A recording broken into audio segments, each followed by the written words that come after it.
Assalamualaikum warahmatullahi wabarakatuh. Salam sejahtera untuk kita semua. Saudara-saudara sekalian, hari ini KPU telah mengeluarkan pengumuman resmi yang hasilnya dalam versi KPU telah kita dengar bersama. Tapi dalam sebuah pemilihan, proses itu tidak kalah penting daripada hasilnya. Proses pemilihan itu penting untuk dipastikan terbuka, adil, jujur, bebas dari berbagai macam tekanan. Untuk apa? Untuk menjamin bahwa semua suara yang memenuhi syarat akan didengar dan akan dihormati. Proses pemilihan ini penting untuk dijaga agar memastikan legitimasi, kepercayaan, dan inklusivitas dalam hasilnya. Tanpa proses yang kredibel, legitimasi calon yang terpilih atau legitimasi keputusan bisa menyebabkan keraguan. Maka menjaga integritas pemilihan adalah fundamental untuk kelangsungan demokrasi dan untuk terpenuhinya aspirasi masyarakat secara keseluruhan. Atas dasar itu, izinkan kami menyampaikan pernyataan untuk mendakapi proses pemilu yang sejak awal hingga saat ini. Saudara-saudara sekalian, sepanjang perjalanan Pilpres kali ini, sejak awal kita semua telah melihat dan menemukan begitu banyak ketidaknormalan, kekurangan, dan pembiaran terhadap proses yang tidak wajar, yang tidak pernah terjadi sebelumnya dalam sejarah bangsa ini. Sudah menjadi rahasia umum, berbagai kekurangan ini telah kita temui sejak jauh sebelum pencoblosan. Mulai dari rekayasa regulasi sampai ke intervensi alat negara. Dan semua ini telah menjadi catatan media serta jadi catatan publik.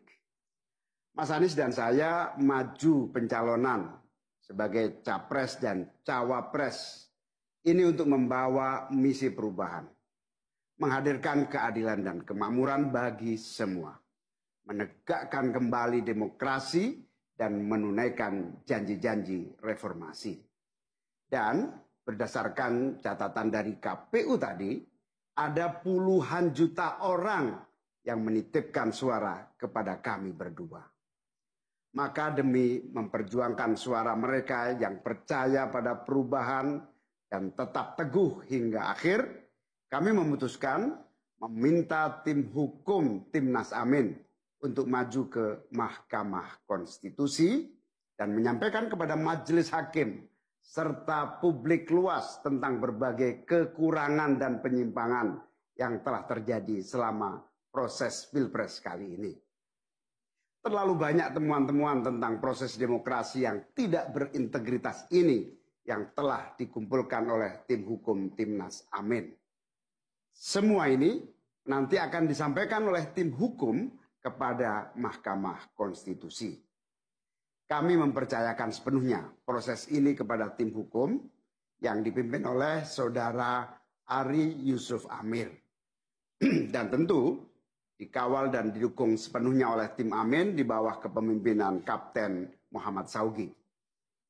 Kami menyerukan kepada seluruh relawan dan pendukung, mari kita dukung sepenuhnya tim hukum berjuang di jalan konstitusional yang telah tersedia secara sah. Dan kita semua akan terus menjaga etika demokrasi, menjaga suasana kedamaian dan persatuan. Saudara-saudara sekalian, kepemimpinan yang lahir dari proses yang ternodai dengan penyimpangan, dengan kecurangan, akan menghasilkan rejim yang outputnya nanti, keluarannya nanti adalah kebijakan-kebijakan yang penuh dengan ketidakadilan. Dan ini yang tidak ingin kita temui di Indonesia. Kita tidak ingin ini terjadi. Dalam prinsip negara demokrasi modern, ketika melihat ketidaknormalan, ketika melihat penyimpangan demokrasi, maka langkah yang dilakukan bukanlah marah-marah lalu melakukan agitasi kepada publik.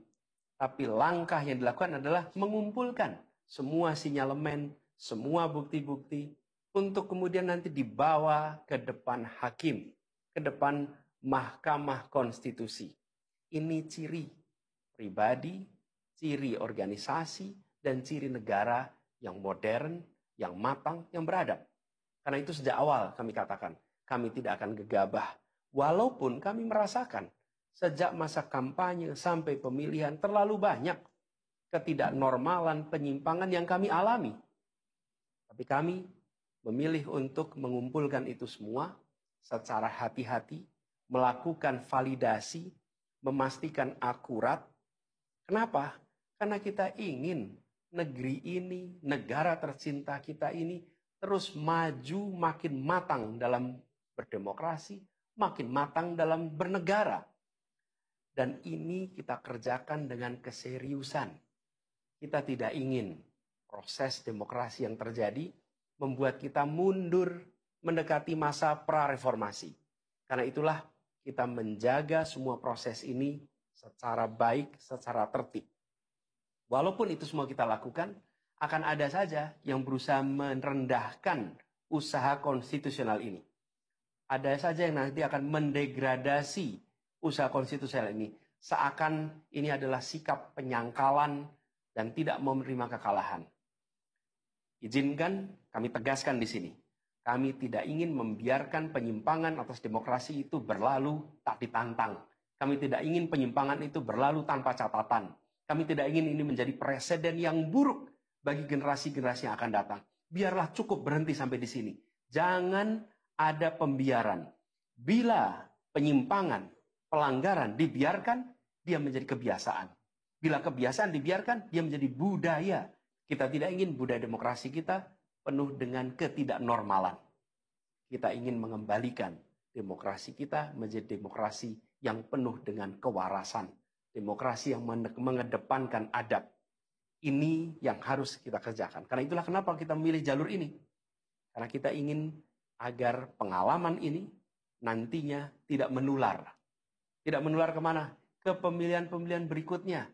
Baik pilpres, nanti akan ada ratusan pilkada, akan ada pileg tingkat 1, tingkat 2, yang tidak boleh mengalami yang pernah kita saksikan sama-sama. Walaupun kami sadar, kita ini dalam situasi yang tidak normal. Banyak yang menyampaikan kepada kami, bahwa kemungkinan untuk bisa mendapatkan keadilan itu, kemungkinannya amat kecil. Berbagai pihak mengatakan, ini lembaga-lembaga negara yang terkait penyelenggaraan pemilu, terkait penyelenggaraan sengketa, telah terkooptasi oleh oknum-oknum yang sudah terbukti melanggar etik. Bahkan ada yang ketuanya sudah melanggar kode etik berkali-kali, sudah diberikan sanksi berkali-kali, tapi tetap saja dibiarkan menjalankan perannya. Padahal perannya memiliki dampak pada kehidupan seluruh bangsa Indonesia dan perjalanan ke depan negara kita. Meskipun kita dengar itu semua, meskipun kita saksikan ketidaknormalan itu, tapi kami tetap memilih berada pada jalan dan jalur konstitusi. Kami berharap pertolongan Allah Subhanahu wa taala, pertolongan Tuhan yang Maha Kuasa. Semoga Allah bukakan, Allah teguhkan hati para hakim konstitusi itu untuk mereka bisa imparsial, untuk mereka memiliki keberanian, untuk mereka mengambil keputusan yang adil, keputusan yang benar, keputusan yang nantinya akan mereka pertanggungjawabkan di hadapan Tuhan yang Maha Kuasa. Keputusan yang akan mereka pertanggungjawabkan di hadapan sejarah perjalanan bangsa Indonesia, yang akan dipertanggungjawabkan di depan anak cucu mereka di kemudian hari. Ini adalah harapan kita, dan kami yakin insya Allah mereka akan bisa menjalankan apa yang menjadi harapan dari kita semua. Mari kita terus jalankan perjuangan ini dengan menjunjung tinggi etika, menjaga kedamaian dan persatuan. Kita dukung langkah tim hukum, dan kita biarkan segala temuan itu nantinya disampaikan dan menjadi rekam sejarah yang tercatat secara resmi dalam lembaran risalah-risalah Mahkamah Konstitusi Republik Indonesia. Ini biar menjadi catatan, ya catatan pengingat, catatan yang penting bagi perjalanan Republik ini, perjalanan bangsa ini di masa yang akan datang. Seperti saya katakan tadi, jangan sampai ini berulang lagi. Dan izinkan kami mengakhiri dengan menyampaikan terima kasih. Kami sampaikan terima kasih kepada semua yang telah bekerja keras, kepada seluruh tim yang telah bekerja sepenuh hati, dengan luar biasa hingga tuntas, dan kepada seluruh pendukung, seluruh simpatisan yang tak henti menguatkan kami